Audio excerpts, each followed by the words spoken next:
صل على رسوله الكريم. So we've discussed, alhamdulillah, with the grace of Allah subhanahu wa ta'ala, we've discussed thus far that how you start the salah with the takbir al-tahrima.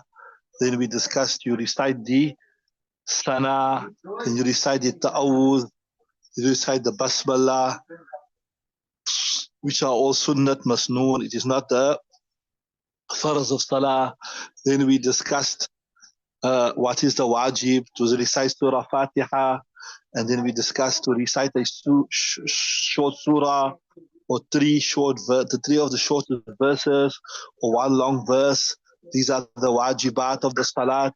And just to recite that much, when you hear it, you'll understand from the Quran that is the fardh of salah, without which salah will not be done. Which is ثم فقرأوا ما تيسر من القرآن, right?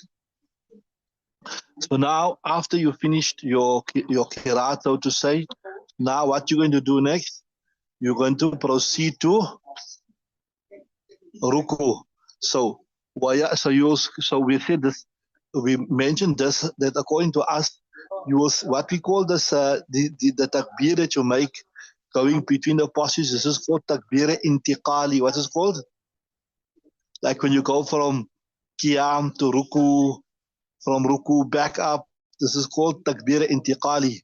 So we discussed this also, that your takbir intiqali, your takbir should coincide with your intiqal. When you say, this is for the men, the ladies, everyone, as you start saying, going down, say Allahu Akbar, and as you start coming up, say Sami Allahu liman hamida. And when you reach your posture, your required desired posture, then you will stop with your takbir, right? So like that also, yeah, as I said, this is for men and this is for ladies. As you're going down, you say Allahu Akbar. And when you come here, Sami Allahu liman hamida. So you say Allahu Akbar and you go down. So يَعْتَمِدُ بِيَدَيْهِ عَلَى رُكْبَتَيْهِ. He will place his two hands. Now this here in the kitab is for the men, right? I will discuss, I got it here on my phone. I will tell you how one must do it, right? So this is for the men, remember that, right? وَيَعْتَمِدُ بِيَدَيْهِ عَلَى رُكْبَتَيْهِ. And he will place, or he will take support, right? بِيَدَيْهِ, with his hands, عَلَى رُكْبَتَيْهِ, upon his knees. Then وَيُفَرِّجُ بَيْنَ أَصَابِعِهِ. So he will grasp his knees with open, look at me here like this. You will grasp the knee like that, right? وَيُفَرِّجُ بَيْنَ أَصَابِعِهِ. You will open up, you will create a gap between his fingers.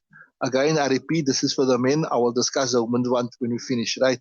لِقَوْلِهِ. Why must he do this? Because لِقَوْلِهِ صَلَّى اللَّهُ عَلَيْهِ وَسَلَّمَ. Because of the statement of Nabi sallallahu alaihi wasallam, لِأَنَسٍ. He said to Anas, he said, إِذَا رَكَعْتَ أَوْ Anas, when you go into ruku, فَضَعْ يَدَيْكَ عَلَى رُكْبَتَيْكَ. Place your hands upon your knees. وَفَرِّجْ بَيْنَ أَصَابِعِكَ.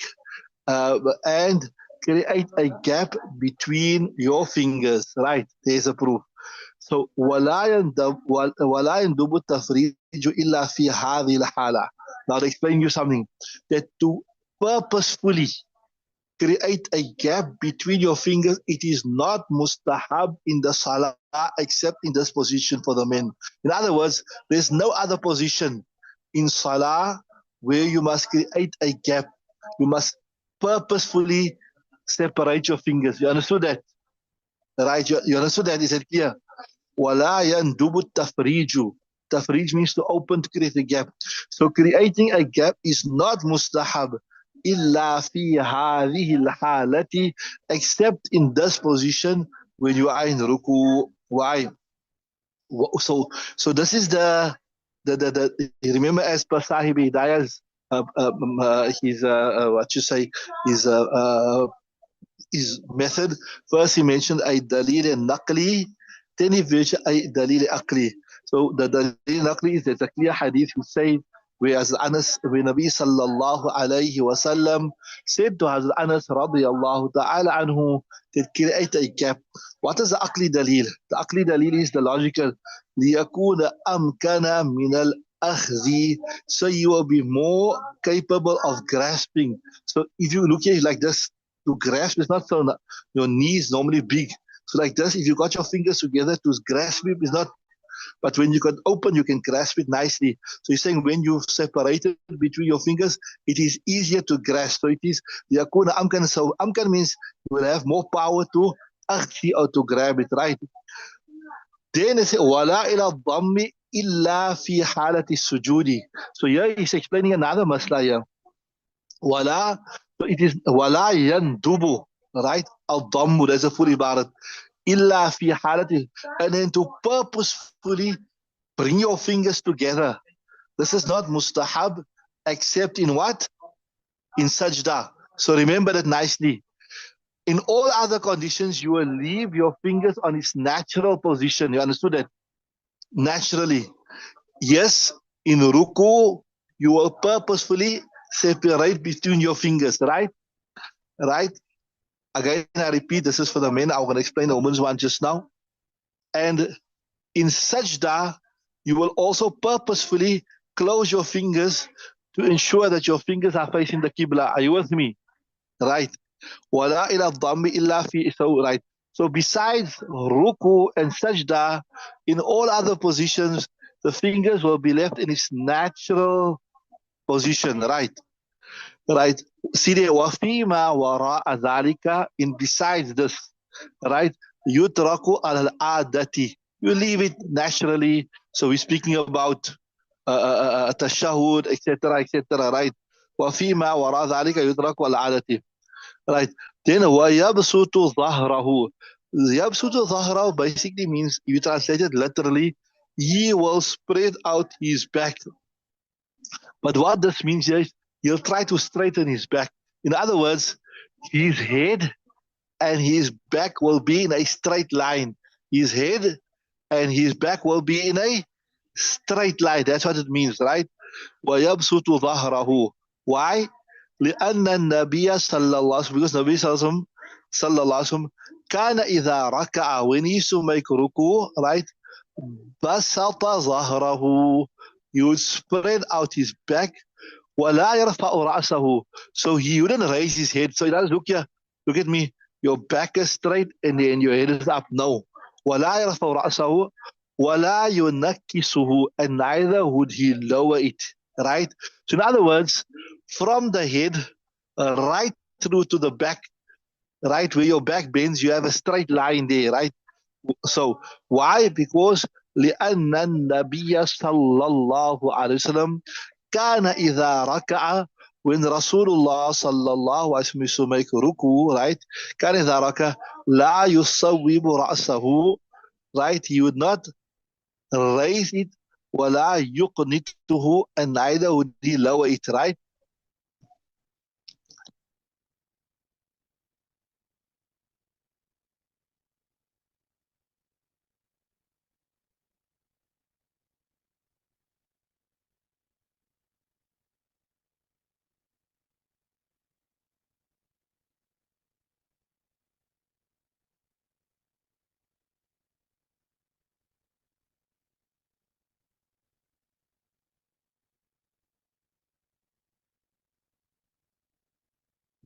Right. So yeah, yeah. So sawaba, you not raise it, and neither will you lower it. So I told you there must be a straight line. Then, so what is the wazifa? ويقول سبحان ربي العظيم ثلاثا. So the minimum of the sunnat. So just this will come later on, inshallah. But remember, in ruku to recite the tasbih, it is not farz, it is not wajib, right? It is sunnat. And the minimum of sunnat is to recite 3 times سبحان ربي العظيم ثلاثا. ذلك أدناه, يعني ذلك أدنى السنة. So if you want to get the minimum reward of sunnat, you must at least recite سبحان ربي العظيم. You could go more, you could go to 3 or 5 or 7 or 9. Inna Allah witrun yuhibbul witra.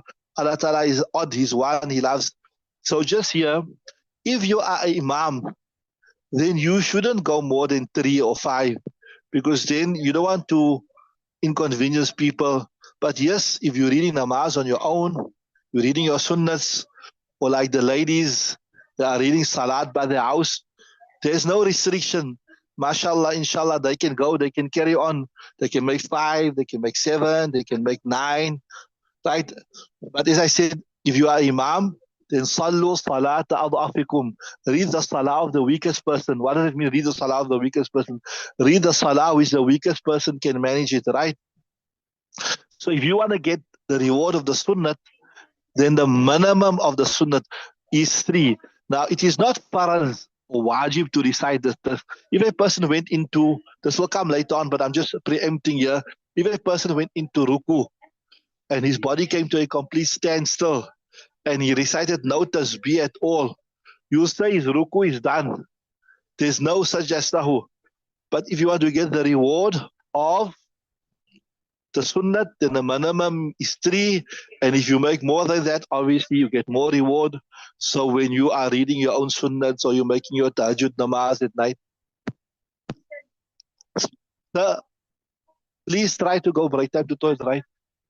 So when you are reading by the house, I mean, you're reading your own sunnats, etc. You are reading your tahajjud namaz, then you can push it. You can push it, right? But as I said, as an imam, don't push it too much, because you're going to inconvenience people. And then again, I want to repeat this point here. To recite the actual tasbih, right, it is not wajib. It is sunnat. So technically speaking, if a person went into ruku and his body came to a standstill, which we term as ta'adil arkan, and he recited nothing, he just, body came, there's no penalty for him. Are you with me? Right. So وَذَلِكَ أَدْنَاهُ. So 3 is the minimum, not for your ruku to be valid, but is a minimum to get the reward of practicing upon the sunnah. You understood that? So وَذَلِكَ أَدْنَاهُ لِقَوْلِ عَلَيْهِ. Because the tasbih, that's why if you look in that kitab, even if you pick up that Fiqhul Muyassar, you'll see there, to recite the tasbih al-Quran is not from amongst the wajib acts, right? From the sunnah acts, right? So وَذَلِكَ أَدْنَاهُ. So remember that. Don't think now adna means here it's the minimum. So if you don't recite that 3 tasbih, your ruku is not done. This is here, I'm telling you from my side, adna as-sunnah. You understood that? وَذَلِكَ. So technically speaking, if a person went into ruku and the body came to a standstill and they recited nothing, technically there is no penalty, because penalty is only when you release out the wajib, right? Is that clear? Right. وَذَلِكَ أَدْنَاهُ لِقَوْلِ السَّلَامِ. Because of, so what's our proof to say that 3 is the minimum of the sunnah? Because لِقَوْلِهِ عَلَيْهِ السَّلَامِ, because of the statement of Rasulullah sallam, إِذَا رَكَأَ أَحَدُكُمْ. When any one of you make ruku, فَلْيَقُلُ فِي رُكُوئِهِ. Then he should say in his ruku, سُبْحَانَ رَبِّيَ الْعَظِيمِ. He should say 3 times, right? ثلاثا, right? وَذَلِكَ أَدْنَاهُ. I tell you, أَدْنَا كَمَالِ الْجَمْعِ. That is the minimum of jam'i, of doing it many times, because 3 is jama, right? Okay, so just again for the men quickly, I'll just recap it, then I want to tell you about the woman. So you go into ruku, back must be straight, right? And you grasp your knees with open fingers. And if you are young and healthy, obviously, then there must be a straight line,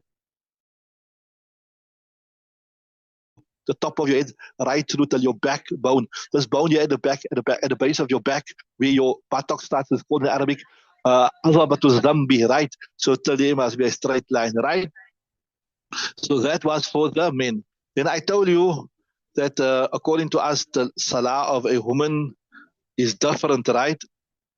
And this is proven by Marasil Abu Dawood. So I'll just here briefly give you the lady salah. Bismillah ar-Rahman ar-Rahim. So a woman won't bend her back straight. First thing, she'll only bend her back enough so that her hands or fingers can reach her ruku. Reach her ruku, can reach her rukbatain, can reach her knees. So she won't bend completely down. She will just bend that much that her hands can touch her knees, right? That's the first thing. That's different from the men. Men will bend, you'll make it straight. That's the first thing, right? So a woman's back should be slightly bent during ruku to the extent that she's able to place her fingers on her knees. And then her fingers should be close together. Second difference. Men, the fingers will be open. Farraja, you tafrij. Women won't make tafrij. They will just place, look at me like this here. They will just place like this. Place their hands on their knees, right? Right? And then the second difference. Third difference, her knees should be slightly bent. Your knees, in other words, although it says here, her knee should be slightly bent. In other words, your leg won't be straight up. It will make like a little bow type of a thing, right? And then the next thing is this here.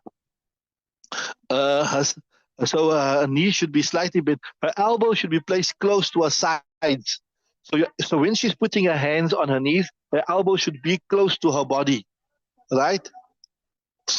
And the ankles of both feet should be kept together. The ankles of both feet should be kept together. And what, as I told you before, if you look at all the postures of a lady's salat, it is all, in all, it is where she is contracting her body. She is concealing her body. She's not making her body big and broad, whereby she is more exposed. She's basically reducing her exposure. So all of these things here, you look at it, she's not bending so much. She's not opening her legs wide. She's not, etc., etc. She's keeping her body contracted and small because it is astur. Astur means what? There's more parda in it. Right. Okay, so alhamdulillah, there we finished the actual ruku. Now, the next thing.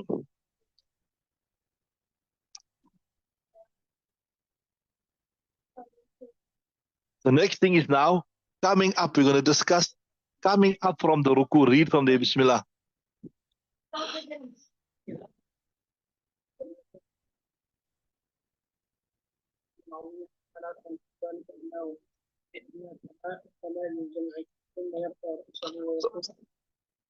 Right. Again, I repeated, I told you, your takbir intiqali. A lot of people are unaware of this. Your takbir must coincide with your movement. The moment you start moving, you start with your takbir. Okay, in this case here, you're going to be making tahmid. As you come up, you say, Sami Allahu liman hamida. I think before we look at the text, let me explain what is happening here. 2, 3 things. First, if you are reading Salah on your own, right? Like how you're making, a man is making his sunnat namaz, for example, right? Or a woman or a man, what he must his jamaat salat, right? He's making her own jamaat. Or a woman, she's making her own jamaat by a house. Not she's making her own jamaat, sorry. She's reading her own farz by the house. Or she's reading the sunnats, right? So you are a munfarid or a munfarida. What are you? Munfarid or a munfarida. So according to Imam Abu Hanifa, the munfarid or the munfarida will recite both. Okay, before we come to that, one is called the tasmi' and one is called the tahmid. Tasmi' means to say Sami Allahu liman hamida, and tahmid is to say Rabbana lakal hamd. There are many versions. The longer one you say, the better. Rabbana wa lakal hamd hamdan tayyiban kathiran mubarakan fi mil'a samawati wa mil'a ardi wa mil'a ma shita min shay'in ba'du, whatever, right? That's called the tahmid, right? So listen, follow this nicely. We listen to this nicely. It will fit easy to the sabak. A man reading a salat alone, whether it is faraz or sunnat, a woman reading salat at home, reading a faraz sunnat, she will make both tasmi and tahmid. She will make both tasmi and tahmid. So she will say, Sami Allahu liman hamida. You will say, Sami Allahu liman hamida. And when she comes into qawma, remember that position after the ruku that's called qawma. Ne? The general standing position in salah, when you stand and you make your qira'ah, that's called qiyam. Ne? And that brief moment where you stand after ruku before you go into salah, that's called qawma, right? So the munfarida will recite both the tahmid and or rather the tasmi and the tahmid. So in simple words, a woman reading alone aloud, she'll say Sami Allahu liman hamida, and she will say Rabbana lakal hamd. And if Allah Ta'ala give her tawfiq, she read the full dua, you'll get the full rewards. I think that's riwayat comes in Bukhari Sharif also. Rabbana walakal hamd hamdan tayyiban kathiran mubarakan fi mil as-samawati wa mil al-ardi wa mil ma shi'ta min shay'in ba'du. All praise is due to Allah Ta'ala. Hamd tayyiban mubarakan, be blessed by mil as-sama, as much as the sky, wa mil al-ardi, as much as the earth, wa mil ma shi'ta min shay'in ba'du.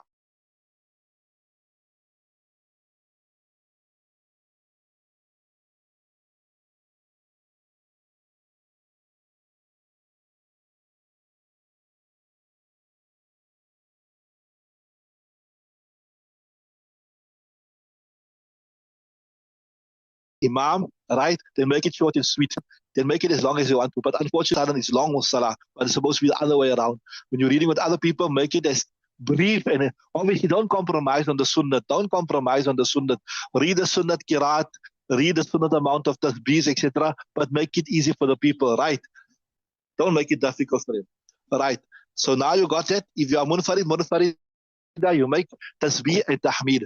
If you are an imam, listen nicely, if you're the imam, then according to Imam Abu Hanifa, you will only make the tasmi', you won't make the tahmid. So in simple words, what that means is the imam will say, you'll stand up and you say, Sami Allahu liman hamida.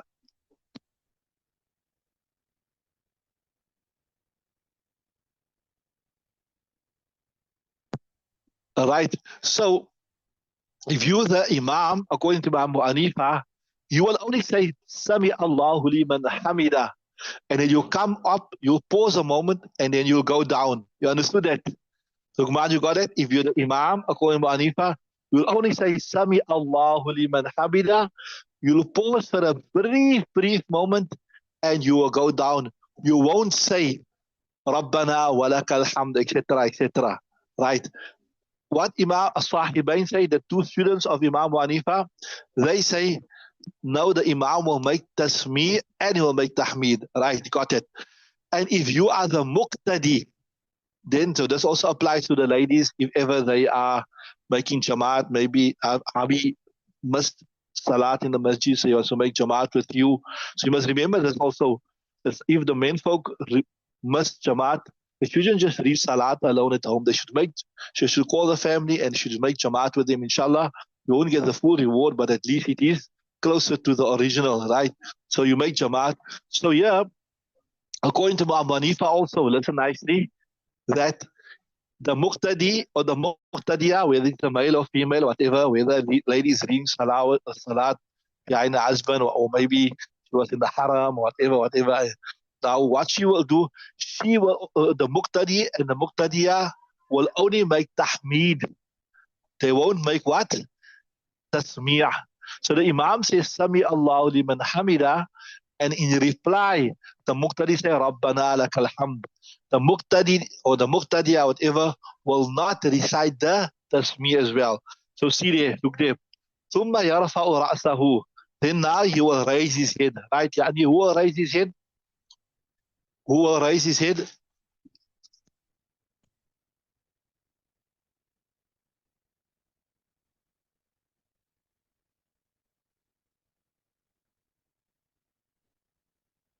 Right.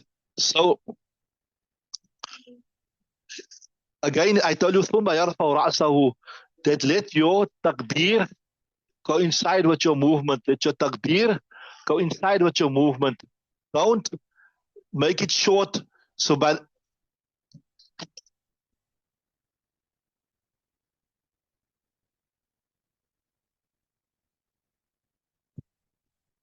right. So once you start moving, right, just some excitement here in the madrasa. I think one of the boys finished their hifz. So they're giving out some chocolates and some, pity we can't give our online people. If you could send it through the phone, we'll send them. Got a whole stack of Coca-Colas here and chocolates. What chocolates you got? Lunch bars. The online people are part of the madrasa. We should have given to them also, but we can't send through the phone. I see there's enough for everybody. But anyway, big excitement in the madrasa. One of the boys finished his hifz. May Allah Ta'ala accept it. Allah Ta'ala make it a means of sadaqah. So anyway, ثم يرفع رأسه, then he will raise his head. ويقول سمع الله لمن حمده. So there I told you, the imam will raise his head, right?